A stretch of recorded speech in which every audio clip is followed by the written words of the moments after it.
This is the S2G podcast, where we share conversations that help us understand how to scale the food, agriculture, oceans, and energy transitions. I'm your host, Tanya Beckritzes.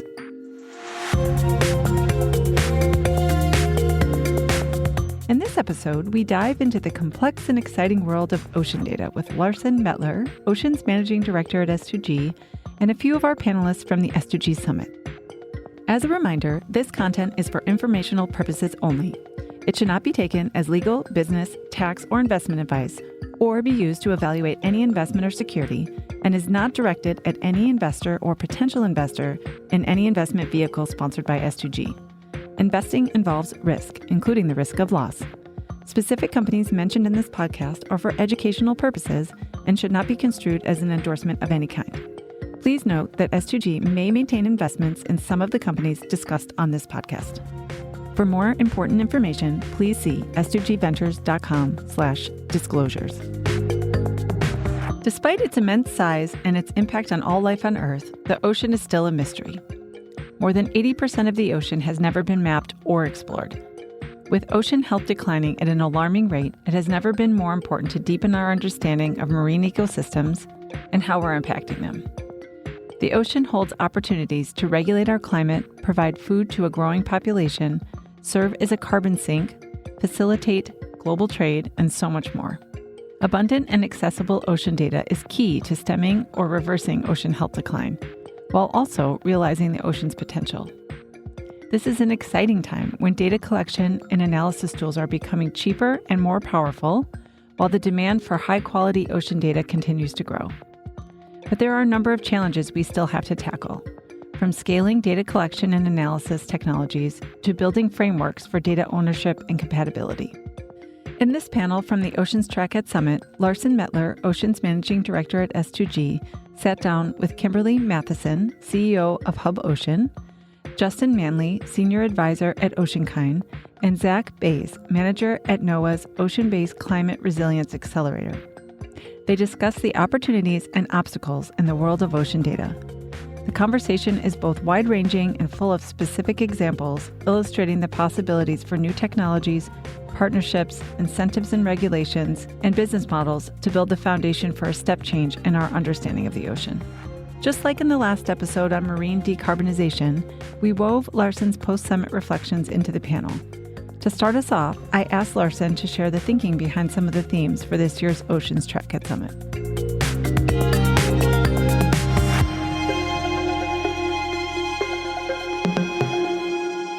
To kick things off, I was very grateful to be able to go to your Track at Summit. Could you talk about your perspectives on oceans being underbanked and underutilized, and what do you mean by that? I think it's really driven by a lack of understanding and being undervalued. A lot of that, from my perspective, is within the US, but it is a global phenomenon as well. From a banking perspective outside of Europe, institutional finance is largely focused on consolidated industrial industries, which are well understood from a risk perspective. They drive large capital needs. They generate banking fees with the least amount of effort and complexity. This isn't only applicable to things like cash deposits and loan requirements, but it extends to the collateralization of assets, liquidity in public markets, which again are driven by research and knowledge of sectors and companies, and mergers and acquisitions, high fee opportunities here. And as a fragmented kind of global and complex industry, which is largely made up of privately held companies or subsidiaries of larger industrial conglomerates, it takes a lot of time, dedication, and resources to establish a meaningful line of banking business. And I don't think that this is something that larger financial institutions have seen meeting their return on equity thresholds and putting resources towards. That's from the banking perspective. I think from the utilization perspective, it's even more complex. There's a reason that we call Earth the blue planet. The ocean is our greatest natural asset, covers over 70% of the planet. It's home to 80% of all life on Earth. It's also the lungs of our planet, producing over 50% of our oxygen, and it controls our climate by absorbing the majority of greenhouse gases and heat. While we utilize the ocean and its resources, that's evidenced by things such as 24 trillion in assets contributing over 70 trillion in global GDP annually, we still understand very little of the ocean, with about only 20% of the seafloor being mapped, much less the entire water column. And we don't maximize what we do know and use from it. So a great example of that would be about 20 to 25% of fish caught where 12 million tons for it's about 25 billion pounds for people in the US is discarded each year. We don't understand the ocean. It has a lot of value already. It's interconnected throughout the climate, and we're not fully leveraging it at this point.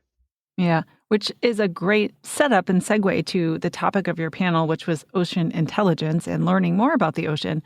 Can you say a bit more about some of the topics you covered on the panel? Why was this one important to really lean into at the event? Yeah, this was really important, again, seeing the ocean as the planet's greatest asset, and it's unexplored and underutilized. We need to leverage it for the benefit of human health, animal health, and the climate. And in doing so, we need to do it in a responsible manner, which is not only possible by gathering information, making data-driven decisions that will make that sustainable in the long term and have positive outcomes. And today, we don't have that data, but I think that we're on the cusp of advancing the technology to really have a step change in low-cost, persistent, and pervasive data, which will move the needle for us. Larsen spoke a bit more about the importance of ocean data during his introduction to the panel. So let's get into it.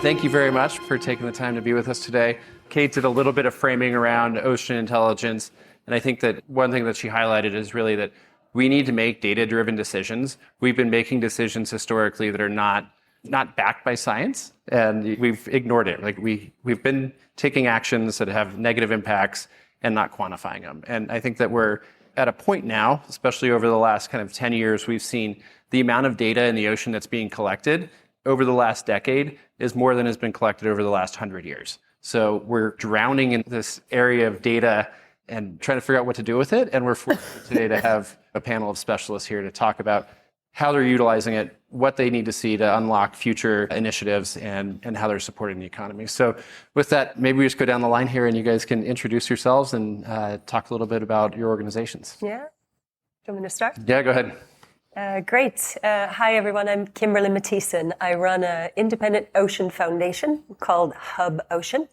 It's based in Norway, and its origins come from everything that Kate and Larsen just inspired us around. Up in Norway, we have a lot of industry for a very long time that has been deeply involved in the ocean, right? It's a very fundamental part of our existence. And some of us up there, belonging to a conglomerate, together with the World Economic Forum about 4 years ago, decided to pull in high-level panel for ocean sustainability, a political movement which originated in Norway, and the United Nations Decade, which was fundamentally trying to gear up around ocean science, and said, could we come together using really modern cloud-based technologies, and could we provide a massive aggregation of a lot of this ocean data? And so we thought that it was worth trying to do this, and we have the generous backing of an industrialist who some years ago decided to join the Giving Pledge and put some real cash into doing two things. One, building the world's biggest, baddest ocean research vessel. It's called Rev Ocean, and it will hit the water, I hope, in about 2 years. It's been a real labor of love to build. And then this geospatial digital platform called the Ocean Data Platform, which we're building to bring together all different types of ocean data from the open sources we have. We see industry as a really nascent participant in the sport of sharing data openly and having models around that. And then we're also very invested in working with science at the foundation of science, and then bringing more of science's data to an aggregated place, right? And then fueling in that aggregation is where it's so powerful to feed into science models, right? In the days of AI, where we can do even more. If you get that data clean, you get it aggregated, take advantage of the explosion of technologies, you can set that into powerful places. So it's an agenda for the common good to get industry, science, and governments to be able to do more faster to get our operating system in the right place. That's great. Thank you. So Zack Baize. I'm with NOAA, the National Oceanic and Atmospheric Administration. I'm really happy to be here today. I've spent most of my career being an economist embedded in deeply scientific focused areas. And so having the community here that S2G has brought together that really understands the sort of nexus between the science and the investment opportunities and the private sector engagement is really valuable. The primary reason I'm here, I've been at NOAA for about 2 years. Before that, I was at Department of Energy for 10 or 11. And I really focus on an initiative within NOAA right now that's called the Ocean Enterprise Initiative that I work on with a bunch of different partners, public and private, some various organizations. And it really very much aligns with the discussion we're having here today. A couple of years ago, the administrator of NOAA put together a vision for something he called the New Blue Economy. And in a nutshell, it's basically this idea that the innovations in the future, the way that the blue economy is moving forward, it's going to be more data hungry and it's going to be data driven. And so looking at things like offshore renewables, which is a place that I have a lot of background in, MCDR, green shipping, coastal development and management, blue bonds, that's something that we're starting to look more into and try to be more interested in. A few quick definitions. MCDR is marine carbon dioxide removal, a process designed to remove carbon from the atmosphere and store it in the ocean. Blue bonds are a type of long-term investment that help fund projects that protect and conserve marine ecosystems. Ultimately, at the end of the day, I believe, and I think NOAA's position is, you're not going to get to where we need to be or where we want to be on any of these things without better ocean data and information. And so trying to understand what is the public sector role, the one that we play, what is the private sector role, how do we better integrate amongst them to put the sector in a position to be successful. As we're starting to see new industrial and commercial applications in the ocean, there's the need to understand more about the potential for proprietary data and how that actually interacts with the public data that we make available. Those are a lot of the kind of questions that I ask. It's going to take a lot of innovation, a lot of new sort of approaches. That's a bit about me and what I'm working on now. Thanks. I think place matters, and I got two quick comments on place. One, I love the setting, so you can see my fish socks, right? Also, we're in a Guinness tap room, right? If you didn't know, Ireland was one of the first nations to finish mapping its EEZ. They call it the real map of Ireland. You can go Google that, and they finished it, over 10 years, a long time ago. That's an example of ocean intelligence, and hopefully it's driving their economy. Anyway, I'm Justin. I am the president of the Marine Technology Society, which is a volunteer thing, and we happen to be helping NOAA run the Ocean Enterprise Initiative, but that's not why I'm in this chair. I'm here. A large part of my day job is with an organization called OceanKind. We are a philanthropy bringing non-dilutive capital to drive technology development. And the themes and the places we're putting resources to work around ocean intelligence ties down to this question of how we get ocean data. I'm a techno-optimist and a rabid capitalist. So I think about things like supply and demand. And what you have to remember is historically, ocean data has been viewed as a scarce resource. The entirety of ocean science, the NOAA fleet, was designed around the principle that ocean data was hard to come by and expensive. But we're transitioning to a future of data abundance. The technology is making that happen. And I've got a demand problem and some supply solutions, right, by way of kickoff. When it comes to clean energy production, it will take many offshore wind turbines to match the energy production of one offshore oil rig. Justin says this will have major implications for environmental monitoring demand. The amount of ocean environment, surface area and water column and seafloor that we're going to need to monitor for environmental purposes, for integrity purposes, is going to increase by a couple orders of magnitude. Pretty sure that the energy companies don't want to spend a couple orders of magnitude more on their environmental monitoring requirements, right? This is a problem. How are we going to do 2 or 3 orders of magnitude more work at the same budget that we have today? The good news is the technology trends are going in the right direction. So what do you need to do ocean data? Setting aside that models are cool and important and remote sensing is cool and satellites are getting cheaper, we do still need to be out on the ocean, right? What do we need to be out there with? We need a platform that can be on the water, and we need sensors, right? So my favorite current platform trend, numbers go like this. There's a handful of robot boats that are getting cheaper, and one of them happened to advertise at a big trade show lately that you can buy it for $125,000, right? I've seen cars go by that cost more. Let's play this out. 125 grand, boat that kind of runs on solar energy, theoretically runs all the time, 5-year service life, 50 duty cycle, 2.5 years of operation. We're down to about $125 a day. Double that for satellite telemetry and some AI to run the robot. $250 a day. The cheapest research vessels and operational vessels today, 25 grand a day is a great price. There are vessels that cost 250 grand a day. So we've now got the platforms at least a couple of orders of magnitude cheaper. Sensors, same deal. Ocean chemistry sensors, there's a handful of startups we're tracking and looking at, working on chip-based sensors. right? Solid state sensors, lab on a chip, this is coming. You're going to see another 1 to 2 orders of magnitude decrease in sensor cost. So all of a sudden, we started with a couple orders of magnitude more demand and a couple of orders of magnitude decrease in cost. We can do this. We can actually do this. And oh, by the way, the side benefit as we drift into impact and conservation is when we're doing all that monitoring, either because it's required or because we got a whole bunch of cables and things going on and we got to make sure they don't break, we're also generating all that climate data. We're also perhaps keeping an eye on a marine protected area. Those same cost factors are required to deliver on those outcomes. So it's an exciting time. Ocean intelligence is the future. By the way, that transition from scarcity to abundance, I'm not sure we're quite there yet. So we need to make some wise investments. Man, those are some great interests. I don't even know if I need to be up here. I must just sit and watch you guys. All right? You gotta ask us the hard question. I know. Justin was able to run through some back-of-the-envelope equations that highlight how ocean data costs are coming down while demand is going up. His assessment was that we're moving towards data abundance, but we're not quite there yet. I wanted to get Larsen's take on that equation and how it might be evolving. Just really curious your perspective on the cost and demand, how that's trending, and are we getting closer to a state of ocean data abundance? I think this is a big move in the cost perspective. And as far as abundance, I think we're getting closer. I don't think we're close to a state of it. It's really thinking about what kind of information we're collecting and how we're computing it. So I think the cost that he's seeing coming down versus research vessels, that cost is for a lot of things that are within the top of the water column and then at the bottom, right? I think there's a big gap in the middle at this point. We're talking surface buoys. We're talking about drones that can go a couple hundred meters deep. And we're also talking about kind of satellite penetration into the water and into the upper part of the ocean. I think those costs are coming down. I think in certain areas and for certain data, that cost is coming down. And with it, it's allowing us to have more pervasive and consistent data. So we're able to take more frequent time sets over time of that data.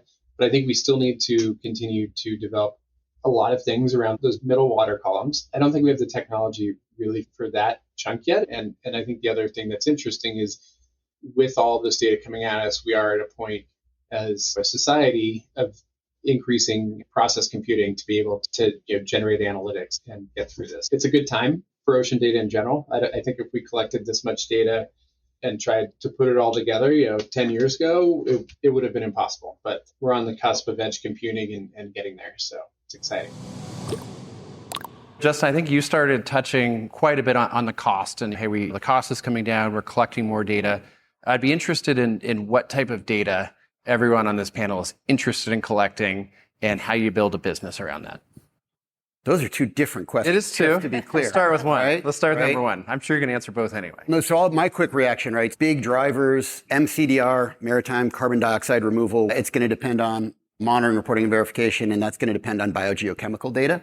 Biogeochemical data contains information about the physical, chemical, biological, and geological processes and reactions that govern the composition of and changes to the natural environment.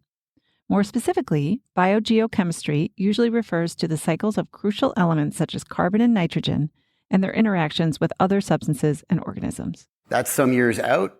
As a business, you're going to be seed stage today, not growth stage. But another type of data that I think is just ridiculously important and in high demand is who's out there doing what. So MDA, maritime domain awareness, ship traffic. So those are two data types that I think are very powerful. I'm going to defer on the business topic and let my colleagues, and they will keep riffing. Yeah, to the biogeochemical, I would say the single biggest increase in interest in a data type in the last couple of years has been biodiversity data. So this quest for biodiversity data seems to have hit everyone's idea of the new, if they do anything in the ocean, that's the new kind of commercial terrain that everyone wants to attack. And is that based around eDNA, or how is that being captured? eDNA, or environmental DNA, is a technique for identifying DNA found in the environment from cellular material shed by organisms that has accumulated in the surrounding water, soil, or air. It's based on, if you think about what's happening now, is there's this nice, large regulatory framework set of changes that's coming through. They all go by 4-letter acronyms, right? If you've heard of TCFD, right? The Task Force for Climate-Related Nature Data. Now we've got TNFD. We've got a whole host of regulations. If you're a company doing anything material to the oceans, you now have a set of regulatory disclosures that are coming at you that you have to measure that and report on that. So that's driving a huge amount of activity in corporations, right? Where they've measured a lot of other things so far, and they're feeling just like they're rounding a corner on having climate data, CO2 calculations a little bit in control, though it's still a really messy space. They know that biodiversity is coming at them, and they're like, oh my God, what does that mean I have to measure? How do I have to measure that? You don't need necessarily new technology, but before, all these companies had to sense was like, there's a picture of an octopus in an area where I'm developing my energy assets in the ocean, and I go down and I take a picture around that space every 10 years. And that's what I report on. That's been a totally devastating, inadequate level of transparency for our industries to be operating in when it comes to biodiversity. And there's a really nice framework that's pressing open that data. So it can be the most sophisticated forms like eDNA, which is absolutely out there, going to become a reality. Science money is flowing to it as well as, commercial money. Mm-hmm. But that's the big one on the rise. And then otherwise, getting a structured data into a framework where financial institutions and insurance companies, they also have the same regulations, right? So in Hub Ocean, we partner increasingly with financial institutes who need to report on the portfolio impact, the companies that they invest in, and the impact of those on nature. So beyond emissions is typically the most difficult part, right? I won't follow these two on the first question, but hit on the second one. I think sort of two thoughts on this question of how do you build a business around some of this. One thing that I think NOAA and other government agencies can do, and others as well, is do a better job of articulating and communicating needs and requirements so that industry can understand what the metrics are. Like, what are they trying to drive towards? Like, what is commercializable? Like, one of the primary necessities there is having a market and having a potential customer, right? And so that's one of the things that I'm trying to do within NOAA is to better understand how do we better define and articulate what is really needed to the private sector so they can respond the way that they do, which is through innovation and things like that. Another thing that I'll just always say, and this goes back to what I've been doing within energy and other places, is ultimately customer discovery is such an important thing. And my plug here for one of the programs I'm running right now at NOAA is OCRA, the Ocean-Based Climate Resilience Accelerators program. And what we're doing with that program is looking for folks that are developing new products and services in ocean information and ocean intelligence. So we haven't started it yet. It's still in its nascent stage of putting the program together. But the idea is that we'll be working with them to put them through an accelerator program that we'll work at with various partners and private sector partners to better do that customer discovery that I was talking about and articulate what they're trying to do and really validate that there is a need, that the specific requirements, that whether they're in MCDR or aquaculture or other areas, that they're really targeting the type of information that they're trying to produce, the way that they're trying to produce it, the way that it's made available to the public in a way that actually is meeting and addressing those critical ocean information needs to support these industries as they move forward. Mm-hmm. Yeah. I've got a really quick, so NOAA, among other agencies, is moving to data buys. So again, you had this history of the public sector collecting their own data, then giving it away for free. So specific to your question, yesterday we had a session what's called the Creative Destruction Lab. Small company working on a CubeSat-based approach to measuring a specific meteorological variable, but they're going to do it at least 4 times better than the current satellites, right? The way CDL advised this entrepreneur to build their business was to defer a capital raise, right? Because they're getting grant money from NASA to perfect their technology, and they're already lining up a NOAA data buy. This company might get to scale, and this astonishes me. You're talking about an aerospace company, might get to scale without much dilutive capital, right? Because NOAA, in particular, has decided to do data buys. Sorry, this is like in the past 24 hours, NOAA data buys are making an entrepreneurial venture possible. Mm-hmm. That's new and special. Speaking of all that data, one of the discussions was what are the use cases for all this data and what types of data are in the biggest demand? Kimberly talked about biodiversity data being the biggest need she's seeing out there in the market, but What are you seeing, and do you agree with that analysis? Yeah, obviously biodiversity is key. As I mentioned earlier, the ocean is home to 80% of all life on Earth. When we think about what that life is, a lot of it's phytoplankton. Phytoplankton produces most of the oxygen for the planet. So preserving diversity across the ocean ecosystem is paramount, and it is a food chain. It's interrelated. So you can't completely wipe out coral reefs and expect the rest of the ecosystem to thrive and survive. It'll bring tremendous amounts of issues, not only within the ocean, but across terrestrial areas as well. So I think biodiversity is really big. I think biodiversity is something today that is a little bit hard for people to think about as an investable sector. It's moving there, but I think that there's other areas which you got to think about ocean data really being an underlying pin across other sectors that you can drive a more direct correlation to investability and returns. We can use ocean data to make the existing areas that we're currently producing in and making money done in a cleaner way, in a more efficient way.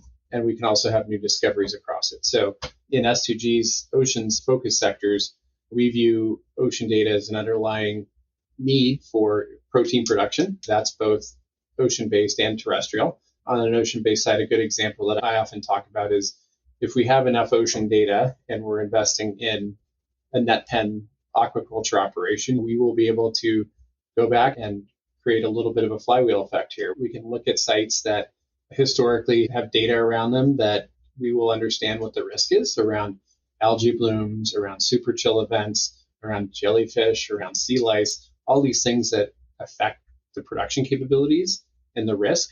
And then once we have that, we can actually do some forward-looking models.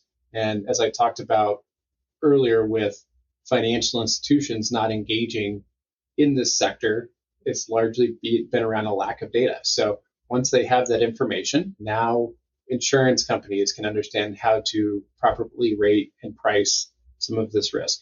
Equity research analysts can have comparables to think about what future capital markets will look like for them. So there's a lot of these areas that focus around that. The second is decarbonization. So we see ocean intelligence being necessary for both greenhouse gas capture and sequestration. How do we appropriately measure that? And how do we measure it in a responsible way? We also need to be able to measure it to create a carbon market. You can't have an efficient carbon market if you can't measure the permanence and sequestration and demonstrate the value of that carbon credit that's being generated. Very difficult to price those without that information. The other area that we're focused on is blue biotech. With the ocean being widely undiscovered, I think that there's a lot of things as we move forward that we're going to find in the ocean that can be used not only from a material standpoint, bioplastics and things like that that are more sustainable for us, but we're going to find things around nutraceuticals and pharmaceuticals and on the health side. So I think those are some of the areas that are very exciting. The last component would also be on the decarb side around maritime transport. As we're looking to move towards decarbonization of shipping lanes, that is information that we need to be able to track vessels, need to be able to measure their carbon footprint. We need to understand what they're doing also within the ocean, right? We know where ships are going today. We don't know what's happening underneath them, right? With ED&A, we can tell what was there before, what was there after these ships came in, and what their impact has been. Again, it's really a huge underlying way of measuring and understanding what the impact and potential is for the ocean, not only as a climate victim, but also as a climate solution. Larsen and the panelists spoke about the need for ocean data and the numerous use cases. But actually collecting that data presents challenges around things like data compatibility and ownership. You touched on a little bit of historically it's been government entities collecting the data. Who do you see collecting the data and providing it going forward, and who manages all of that data, right? And I think, Kimberly, you touched on too, it comes in so many different forms, right?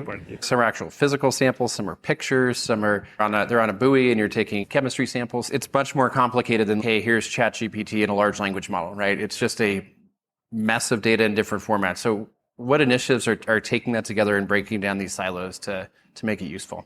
Well, hopefully everyone's going to collect it, because democratization of tools and platforms, so it'll be a data collection by everyone, And as long as I don't have to manage it, I'm happy. I defer. I think that's what everybody says. Yeah. No, not everybody. I don't say that. I say we're right in the middle of that space and we want to help. But I agree, this is a huge ocean community, everybody in type of project. So I fundamentally agree with that.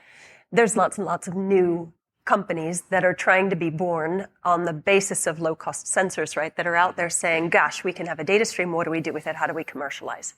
From the smallest companies to the largest companies, what we're trying to do is come in and say, put a decision tree. Before it's been like all or nothing. If you've been a large corporation, you've preferred to share basically none of your data because that's lowest risk and most comfortable. And then if you're a new entrepreneurial entity, you're of course desperately trying to figure out how to monetize, how to come up with some kind of revenue stream.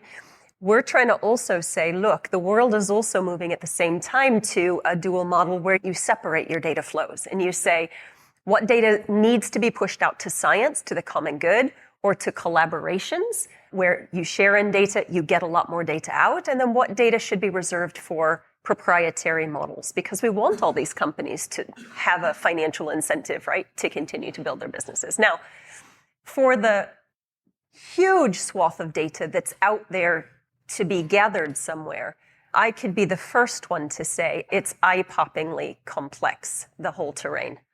Oh my gosh, before any of us arrived on the scene, it was already complex. Wonderful entities like NOAA's and a few other of these flagships that we have across the world, they're the best we have in their treasure troves of information, but you need a lot of skill and a lot of time to access that data, which is so-called open. So already there, if you are an entity who, like us, is working on taking the open data aspects of the world through APIs, through interoperability that exists in much more elegant ways through the modern cloud-based protocols and technologies that we have today, to gather up all that open data in some place that can be linked to or brought on if that data needs a cloud. But then think of all those small entrepreneurial companies, right? And think of the big companies like the oil and gas companies. They have some of the best data in the universe. Because oftentimes what science wants is fixed point data collection of things like temperature, salinity, waves, right? For decades. And we have not had a lot of buoys in the ocean, right? The Argo floats or anything else for that long. So sometimes industry has some of the only data that's available out there and it's all locked up. But then dealing in the complexity of that is, right? There's a blizzard of formats. And if you're us, you have a small and mighty team of data specialists, data scientists, and software developers. And we build data ingestion pipelines, and we decide we're going to bring all those formats into kind of 4 or 5 big buckets. But it's just to say, like, bringing them together and then having ways where we can buttress up against each other and create what I like to say is if Hub Ocean is wildly successful, then we'll turn out to be a heavy node in an increasingly digitalized world where you've got just a fabric of everybody connected to everybody and small nodes, so many that you can't count, and API exchanges of data in the millions. So there's goodness in that fabric of data that's flowing everywhere. And there'll obviously need to be a lot of free, a lot of in-kind exchanges and monetization frameworks in that. I asked Larsen for his thoughts on this issue of data complexity. Something also that had not occurred to me until I listened to your panel discussion was just the complexity of data. We talked about the scale and being close to getting to the technical capabilities to address the scale and filling the gaps with new ways of collecting data. But how do you bring together very different data types into a usable model and system? Kimberly talked a bit about this, but what are your thoughts on the challenge and any key learnings you took away from the discussion? Yeah. I think that there was a general agreement on us moving in the right direction. But when you think about collecting data from the ocean, right, we talked a little bit about this, is how do you collect it and how do you do computation analysis on it? So when we think about something like ChatGPT and large language models, that's pretty easy to synthesize and come out with conclusions of this is text and we can move forward with analyzing that. But data that we're collecting in a physical environment comes in many forms. It could be a picture. It could be a photograph that Jacques Cousteau took a long time ago of a certain area versus a photograph today.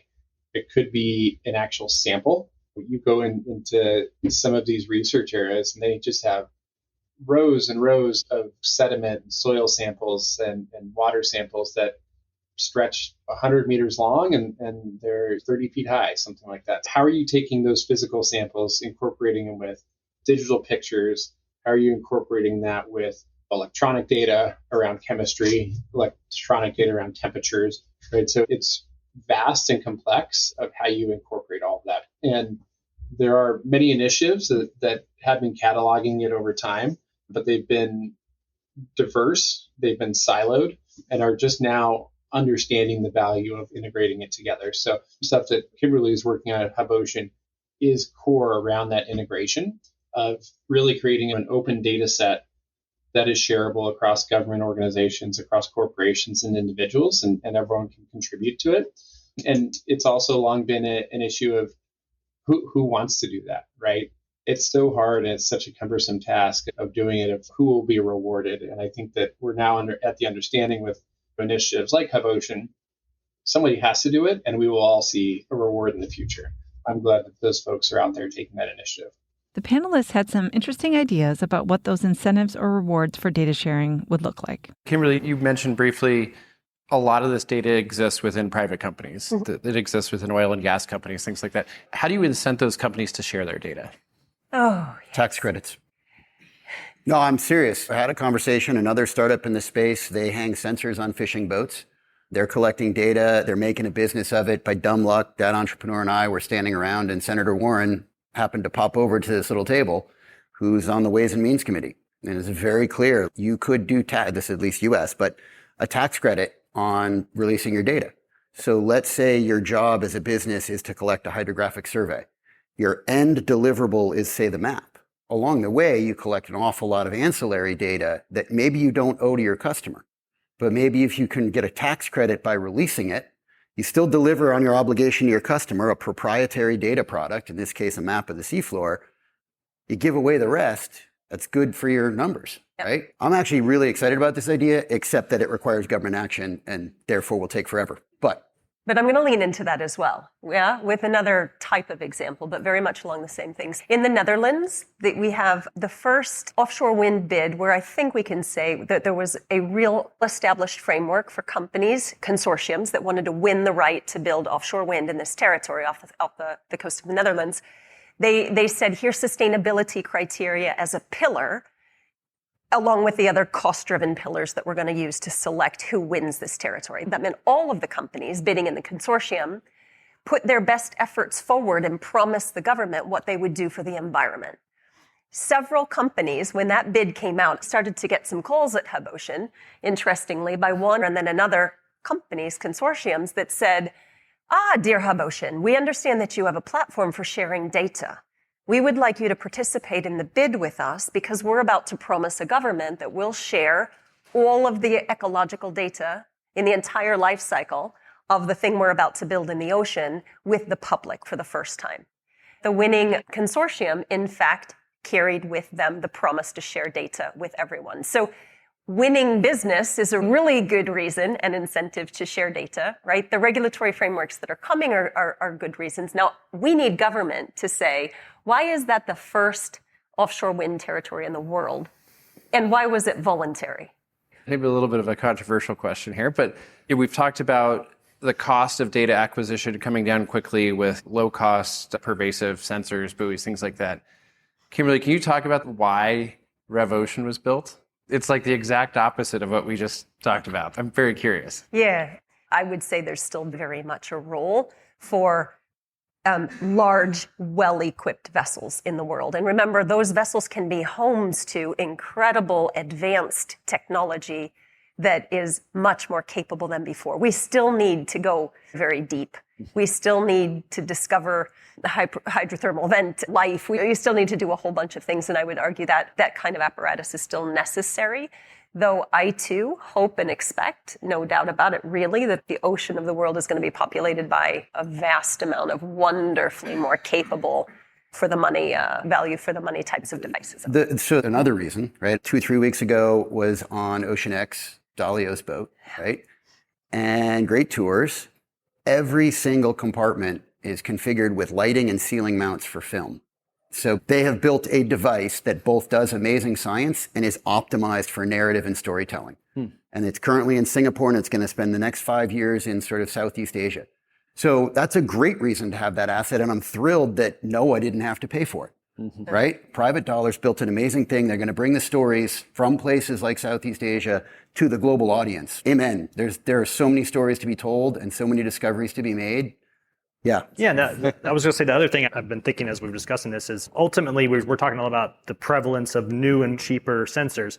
This is just basic economics. If that's the approach we're taking, you're always going to be operating at the confluence of performance and economics, right? So having something like that's that highly resourced to almost be a sort of like a truth test and validate that the other sort of more pervasive, low-cost sensors and instruments out there are actually working and can see some real value in those types of They're like professional racing teams for mass market auto manufacturers, right? Yeah. Why are you doing that? It turns out there's a trickle-down effect to your tech base and people pay attention to you. Yeah, makes sense. Great. We're at 1 minute, so we can stay ahead of time if you adjourn. Let's wrap it up. Well, thank you very much for your time today, and we've got a couple of great speakers coming up after this. Thank you. This was such a sweeping conversation, with panelists sharing their perspectives from the front lines of the push towards more and better ocean data. I asked Larsen what his key takeaways were. A big takeaway is that stakeholders across the globe are taking notice. We mentioned this kind of tidal wave of ocean data that's been coming, and that's because this data is now being prioritized by governments, corporations, nonprofits, individual stakeholders, and investors. And with more capital coming into the sector, it's advancing technology, it's driving down the cost of data acquisition, it's standardizing the formats, it's consolidation at several key points, and also figuring out how to analyze these vast amounts of data that is coming in different formats. So it's still early days, but it's moving rapidly in the right direction. I would also note that I thought it was really interesting that a lot of this data isn't just being used for academic research.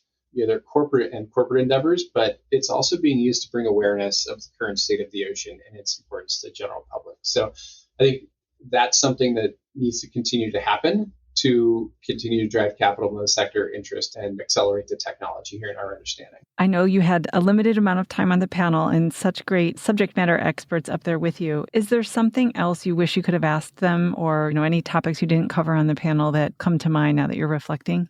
Yeah, I would have liked to have more of a discussion around how do we catalyze more capital to come into the sector. And a lot of that, when I think about companies today, they're early on within collecting data and showing that it's an investable asset class and sector. Haven't been out in the media that much. They've been flying under the radar a little bit. Some of them tend to be very concentrated within specific sectors, whether that's around defense, whether it's around weather. But I think that understanding how we put companies together that are collecting data and integrating that data into a business model that can generate profits and not only self-fund itself in the future for growth, but also provide returns to those folks who have invested in it and supported it over time is extremely important.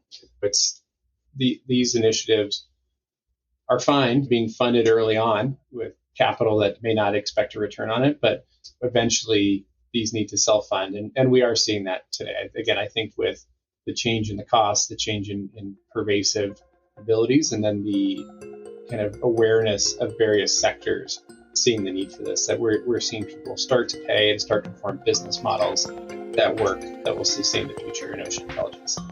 Amazing. I think that's a fantastic way to wrap things up, Larsen. Thank you so much for your time, and we're excited to share this conversation out with the world. Yeah, thank you so much. That's great. Thank you for tuning into the S2G podcast. If you enjoyed this episode, please subscribe, leave us a review, or share it with a friend. For more information or to connect with us, check out s2gventures.com.